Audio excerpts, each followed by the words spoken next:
ឆ្លើយតបទៅនឹងនាយករដ្ឋមន្ត្រីថៃសម្ដេចនាយកហ៊ុនសែនថាកម្ពុជាត្រឹមជាជនរងគ្រោះពីឧក្រិដ្ឋកម្មអនឡាញរបស់ប្រទេសថៃប៉ុណ្ណោះខណៈកម្ពុជាបានចុះហត្ថលេខាបិទល្បែងអនឡាញនៅកម្ពុជាតាំងពីឆ្នាំ2019ថ្លែងក្នុងជំនួបសម្ដែងសម្ដាជាមួយសមាជិកក្រុមប្រឹក្សាខេត្តក្រុងស្រុកឃុំសង្កាត់ក្នុងខេត្តព្រះវិហារនាព្រឹកថ្ងៃទី27មិថុនា2025សម្ដេចនាយកបានអាងថាកម្ពុជាពុំមែនជាជំរុកនៃឧក្រិដ្ឋកម្មឆ្លងដែនដោយដែលលោកស្រីផែថងឋានស៊ីនវត្តចាប់ប្រកាសនោះឡើយសម្ដេចថាការចាប់ប្រកាន់របស់នាយករដ្ឋមន្ត្រីថៃជាការបង្វែររឿងមួយដើម្បីបិទបាំងរឿងមួយផ្សេងទៀតពលគឺថៃបានយកលេសបិទអ៊ីនធឺណិតភ្លើងពីកម្ពុជាដើម្បីជាខអាងនឹងរឿងរសើបនៅព្រំដែនទើបព្យាយាមលៀបពណ៌ឲ្យកម្ពុជា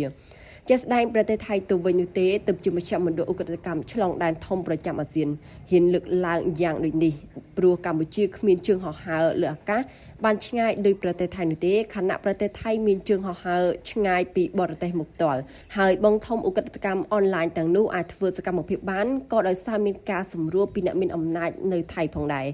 ជំរាបជូនថាអ្នករាយការណ៍ពិសេសរបស់អង្គការសហប្រជាជាតិបានគិលិខិតមួយផ្ញើទៅកាន់រដ្ឋាភិបាលថៃដោយឲ្យថៃចេញមុខបំភ្លឺលើចំណុចសំខាន់ចំនួន10ទាក់ទងនឹងចំណាត់ការរបស់ថៃក្នុងការប្រយុទ្ធប្រឆាំងនឹងការជួញដូរមនុស្សឆ្លងដែននិងក្រុមឧក្រិដ្ឋកម្មអនឡាញដែលកំពុងតែរីកស្គុះស្គាយក្នុងតំបន់មួយចំនួនក្នុងប្រទេសថៃ